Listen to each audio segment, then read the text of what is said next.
Hi, I'm Noah, and I'm roasting every US president in order again. Today I'm roasting ninth US president, a man so morose looking that any house he entered was technically considered a funeral home, William Henry Harrison. Harrison originally studied to be a doctor, but when his father died, withdrew from his studies and instead became a soldier, which is what he wanted to be in the first place. Harrison may not have treated patients, but he did save lives by becoming a soldier, and therefore preventing anyone from having a doctor who would have preferred to be killing people. Harrison participated in the Northwest Indian War, where the US seized control of territory inhabited by Native Americans, and married a woman he met during his service, although her father objected to the union because he doubted Harrison's ability to support her.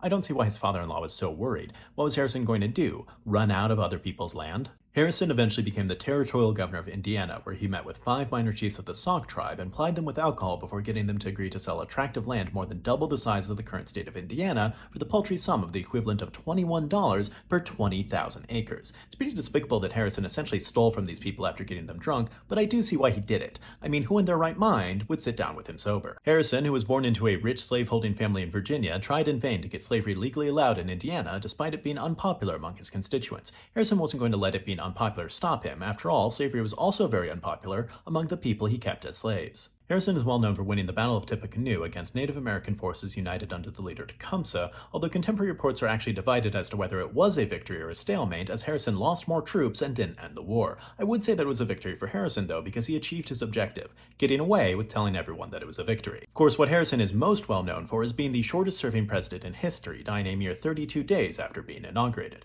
You might think that Harrison died far too quickly to make a contribution to the country, but that's not true. He actually made a huge positive contribution by dying very quickly.